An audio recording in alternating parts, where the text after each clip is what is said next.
Class 12th के optics में prism से रिलेटेड जो क्वेश्चन आपके क्लास 12 में पूछे जाते हैं या कंपटीशन में सेट किए जाते हैं, तो उससे रिलेटेड जो थ्योरी है दो बहुत ही इंपॉर्टेंट है। एक है डेविएशन का जो कौन है उसका वैल्यू निकालना यानी एंगल ऑफ डेविएशन, दूसरा प्रिज्म फार्मूला।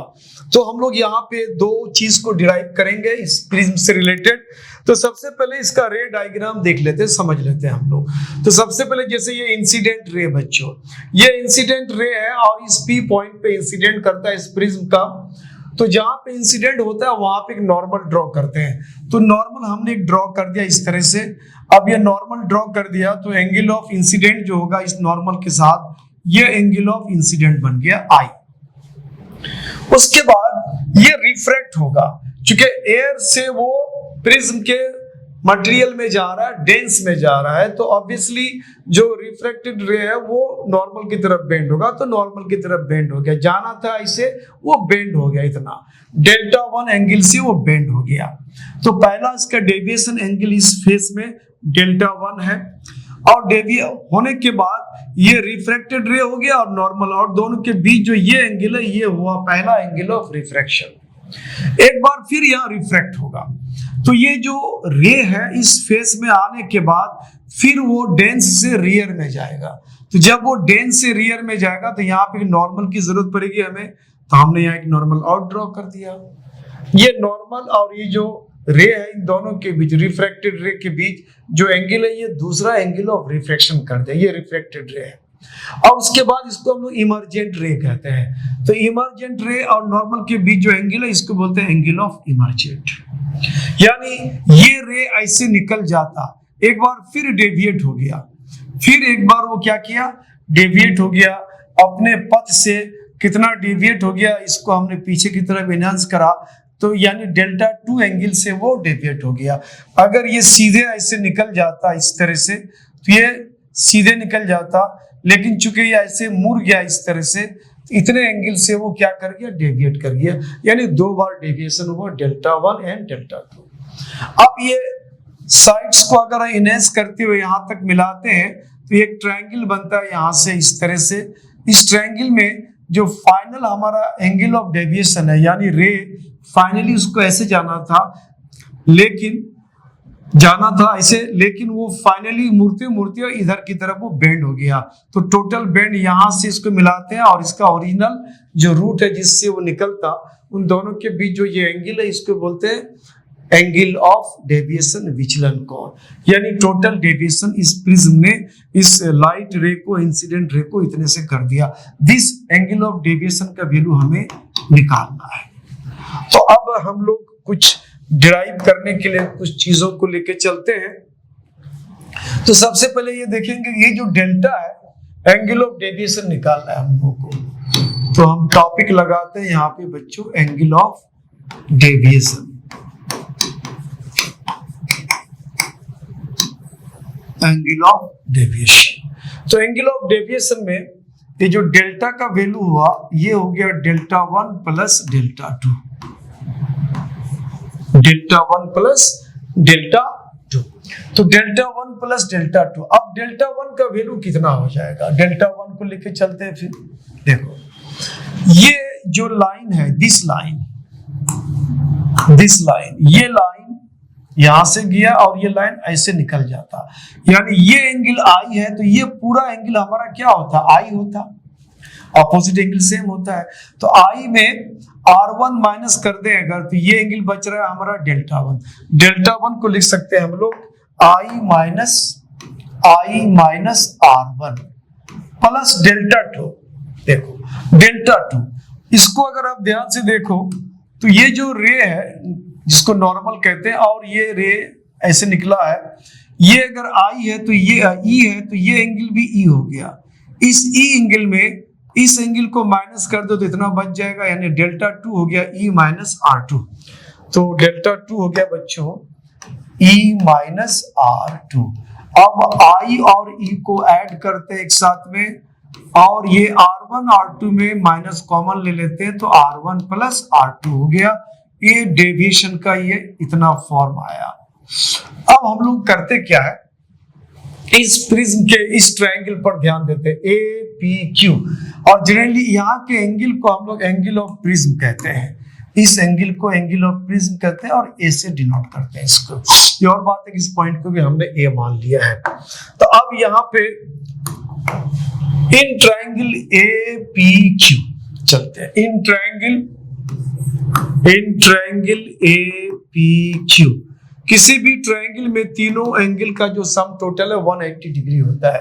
तो एक एंगल तो ये खुद ए हो गया, प्लस दूसरा एंगल ये लेते हैं बच्चों, दिस एंगल, दूसरा एंगल हम ये लेंगे, ये। तो ये एंगल कितना होगा, देखो ये एंगल कितना होगा। ये एंगल में देखो यहां से ये नॉर्मल डाला गया, ये नॉर्मल है। नॉर्मल का मतलब हो गया कि यहां से लेके यहां तक ये 90 का एंगल है। इस 90 के एंगल में ये R1 को अगर बाहर कर ले तो ये डेल्टा 1 बच जाता है। इसका मतलब है कि ये जो एंगल है, ये एंगल, दिस एंगल, दिस, ये एंगल हमें लेना है। तो इस एंगल में, सॉरी, इस एंगल में हम लोग करना क्या है बच्चों, यहां से इस पूरे एंगल को निकालने के लिए हमें करना है क्या है, यहां से ये 90 का एंगल है, यहां से ये 90 है। इस 90 के एंगल में, यानी यहां से लेकर के यहां तक आपको 90 हुआ, 90 में ये माइनस कर दो R1, तो ये बच जाएगा। यानी ये जो एंगल हमारा है ये हो गया 90 माइनस R1। उसके बाद अब हमें ये एंगल लेना है, ये एंगल, दिस एंगल के लिए देखो आप इसको यहां से लेके यहां तक चलो तो ये 90 का एंगल होगा। चूंकि ये परपेंडिकुलर है तो इस साइड में ये 90 का एंगल बनाता है, तो ये पूरा 90 है। इस 90 में यहां तक का माइनस कर दो, यहां तक का माइनस कर दो, तो ये बच जाएगा। तो यानी ये एंगल जो हो गया हमारा 90 degree minus R2, this angle. अब ये हमने 3 एंगल लिया, this angle, that angle, that angle, और ये मिला के होता है 180 डिग्री। तो अब ये हो गया A प्लस 90 प्लस 90 180, और R1 R2 दोनों में माइनस से माइनस कॉमन ले लिया, R1 प्लस R2, ये हो गया 180 डिग्री।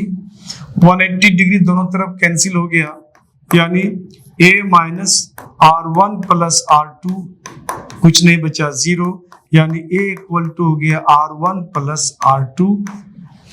ये हम रिलेशन 2 मान लेते हैं, A इक्वल टू हो गया R1 प्लस R2, इसको हमने रिलेशन 2 ले लिया। अब यहां से डेविएशन एंगल को निकालते हैं हम लोग, डेविएशन एंगल को निकालते हैं हम लोग। तो अब यहां लिखते हैं फ्रॉम 1, डेल्टा इक्वल टू हो गया I प्लस E,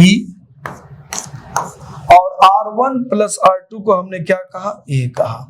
तो ये एंगल ऑफ डेविएशन का वैल्यू हमें मिल गया। ये एंगल ऑफ डेविएशन निकालना था, हम लोगों ने इसको निकाल दिया। अब हमें angle of prism formula, angle of prism नहीं बल्कि प्रिज्म फार्मूला निकालना है, प्रिज्म फार्मूला। तो आप इसको आराम से पॉज करके लिख लो, पहले यहां तक मैं उसके बताता हूं प्रिज्म फार्मूला। टॉपिक लगाते हैं हम लोग, प्रिज्म फार्मूला।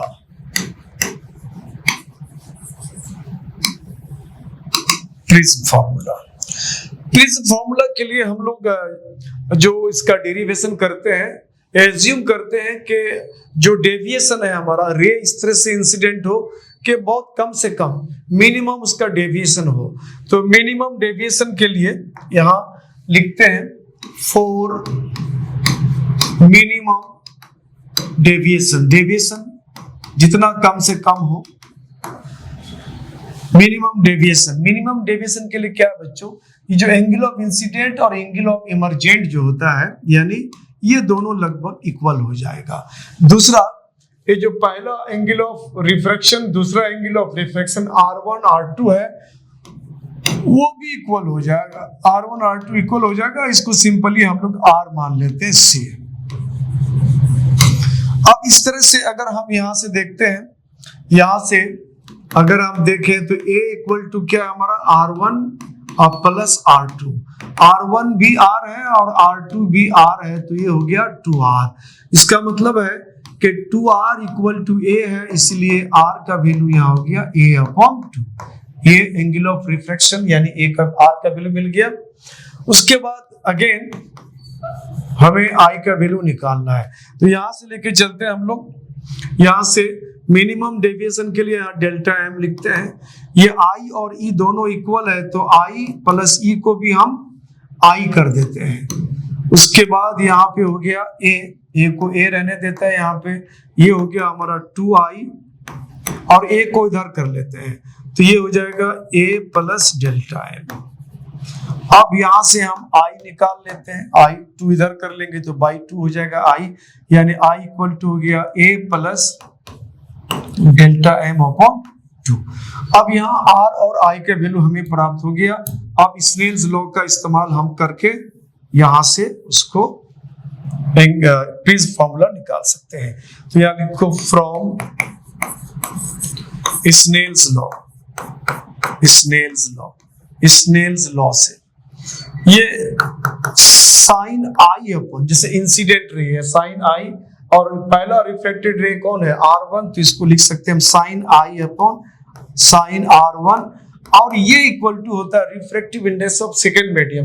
तो सेकेंड मीडियम हमारा कौन है, सेकेंड मीडियम यहाँ पे हमारा ये प्रिज्म है, और प्रिज्म का रिफ्रैक्टिव इंडेक्स मान लो म्यू है, and with respect to first medium air है, इसको हम म्यू मान लेते हैं, इसके रिफ्रैक्टिव इंडेक्स को म्यू मान लेते हैं, और एयर का जो रिफ्रैक्टिव इंडेक्स है रिफ्रैक्टिव इंडेक्स एयर का इसको 1 मान लेते हैं। चलो, तो अब इस लिहाज से ये हो जाएगा refractive index of the second medium यानी mu with respect to first medium यानी एयर का 1 हो जाता है।